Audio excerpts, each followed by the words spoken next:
Hello and welcome to a Smurp video, and finally we are finishing the Age of Apocalypse Wave 2. Yeah, that's it. And we have the mighty Build-A-Figure Colossus, which is a very nice figure in my mind. And a surprise when it was announced, but I feel like they've done a really good job. I think in terms of the Apocalypse Wave so far, they could have gone down safe routes with the Build-A-Figure. So, for example, Holocaust would have been one, Apocalypse certainly would have been one, but they didn't. They decided to go down a rabbit hole and take a risk, and that risk is Colossus with Wave 2 and the Amazing Sugar Man with Wave 1, which was absolutely phenomenal. So this figure, once again, is a very good figure. I'm very impressed with it. It just looks really nice. I love the head.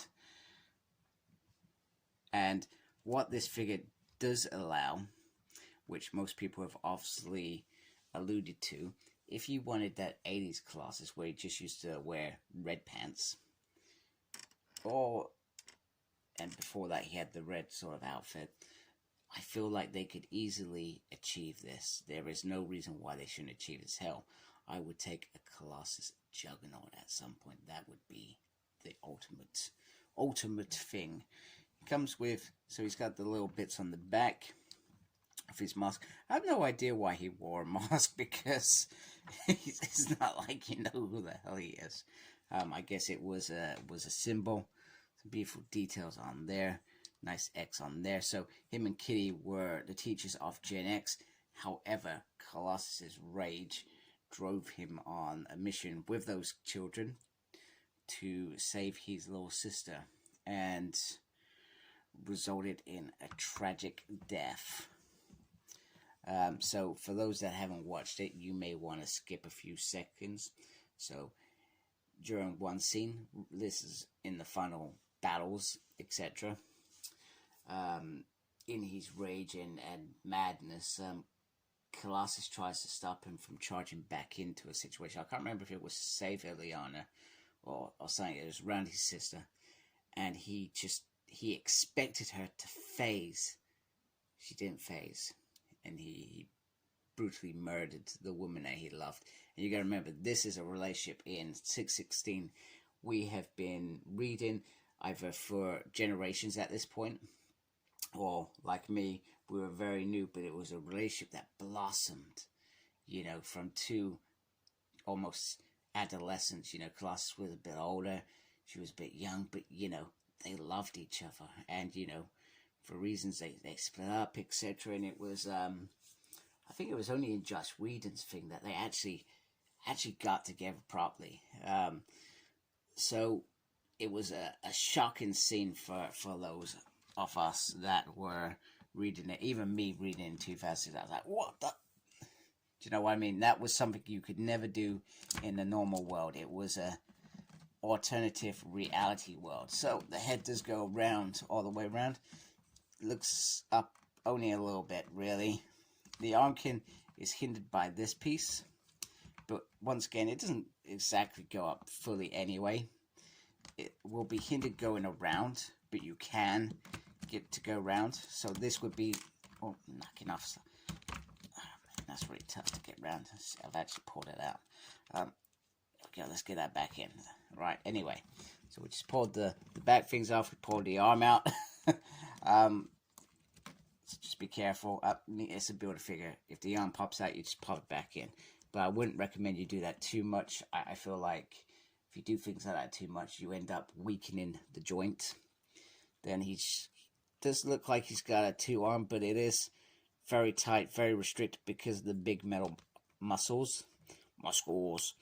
And then the hand turns around. Yeah, it's meant to go up and down, but you've got this bit pinging out. There is an ab crunch on there, which can ultimately take that away, but you got a twist there as well, which I thought was very cool. Very cool indeed. And then on the legs, if I get in position, he does have a swivel there. That swivel looks disjointed. Look at that. It looks absolutely bonkers. And then on the legs, it does have the ability to do a double joint, but you would have to be very careful on how you get this second joint to move. Just be careful with that. And then there's a swivel here, and then up and down there. There we go. There we go. And he can do the splits that much. Go. So there is Colossus, and man, he looks meaty. Meaty. Nobody's messing with that dude. And then he comes with two hands. It's two closed hands, which I think is cool. I think he is cool. Alright, so here are the three figures together. I wanted to get out classic, obviously, Chris Claremont's Colossus and Utopia's Colossus. Actually, was it a bit later? Was it X-Force Colossus? I can't remember. Anyway, you can see that this Colossus is clearly bigger. He is clearly more beefier, and he just looks completely enraged with whatever he's doing, which shows how frustrated this character got. And to be honest with you, Colossus has had many frustrated moments in his life. I guess the thing to be quite obvious is ridiculously shiny, a little bit darker, and then I feel like that's an in-between color on the gray. So you're never going to be able to take these heads and try and get them on there to achieve that body that we just talked about, etc. I'm not saying it's not doable, but I've seen a couple of people do it, and it probably just doesn't look that right. Come on, let's get this belt on. There we go. There's the belt. And then I just want to do this, and I'm sorry, I'm doing this on camera, and I try not to.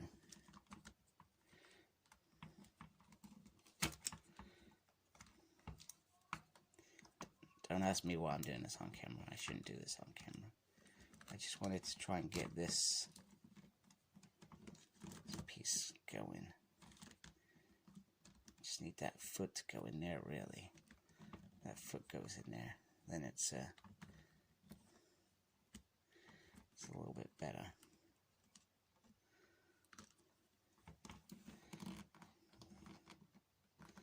Yeah, it's not really working. Anyway, there, actually, that's not bad, except you can't see your head. There is Shadowcat and Colossus. There's one thing that I was definitely going to do on this, was get them two together. And they look fantastic together. Just trying to... Whoops, that did not go as planned. Anyway, there they are together. You've seen them together. She's on the floor. He's killed her. Let's move on.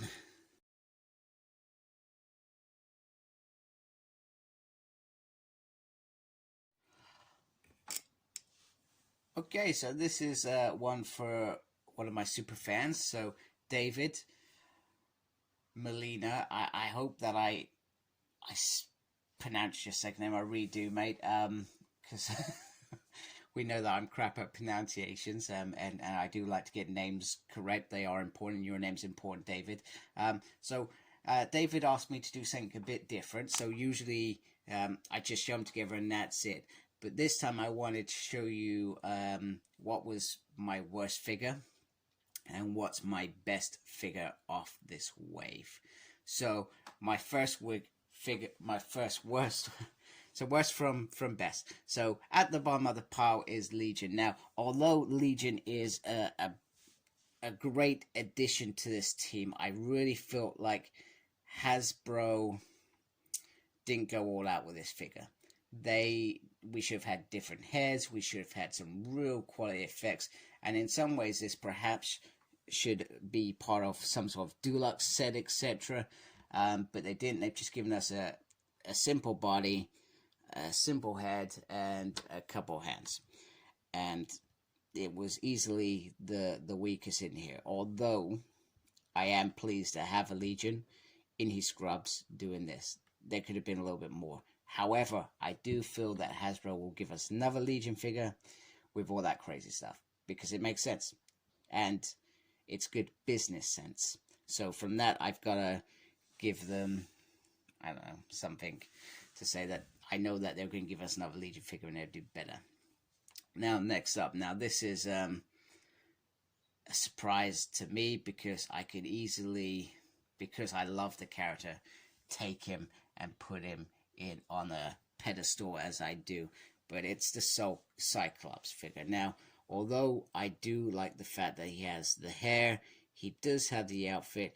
It's very bland, and there wasn't anything additional with this. I felt like the gold seems a bit off to me. It seems a bit weird. So he is near the bottom of the pile. So as hard as that was for me to do, I love Cyclops. So next up is a toughie. A toughie because these are where some of the best figures now. So next up, I am gonna say Magneto. I've got to say, I still adore this figure. I love the head sculpts with the extra hair, which were very important.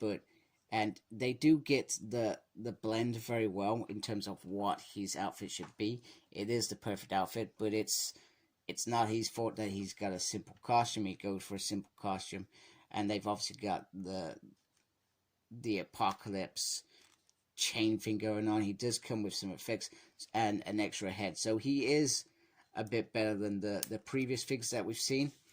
However, he's not quite there to be that wow figure, if that makes sense. And I'm sorry, you can't really see his face in there because of the light. Let me just try and maneuver that a little bit so it's not so in your face. Next up is Iceman. So we've had numerous Icemans, and this Iceman is very cool. I love the closed head. I love the claws. He's got the feet again, and there are some really nice colors in there all the way through. So he is a solid figure. I guess, will he last the day of time? I do not know. But he's certainly up there, certainly one of the best. Now, just to confirm, before I move on, Colossus is not part of this finale, because Colossus is clearly the best figure, hands down, and would easily be stranded number one. So this is based on the figures that lead to the Build-A-Figure. Let's move him out of the way so we think he's not in there. You can watch Colossus. Anyway, Colossus's wife, Kitty Pryde, is next up. What a fabulous figure. I love what they did with the head and the claws. I feel like they nailed it in terms of the body sculpt and what she was wearing. And she has some real articulation. So unlike me, who tried to do on camera earlier, if you do want to get her in some positions with Colossus throwing her, I feel like that would work.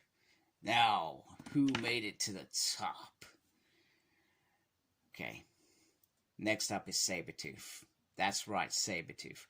And although I love the fact that he is a big figure, he has two heads, he has other hands, we are spoiled in terms of what we've been given with this figure. He's not quite Rogue. Get it? I went Rogue there. You know, it is a great figure. It looks beautiful. Even the boots look nice. And the head sculpt is fantastic. I love the fact that he is a bigger figure than some of the others. He does work like this because he was massive. So, which is great. So, I really enjoyed him. But he's not my number one. My number one is Rogue.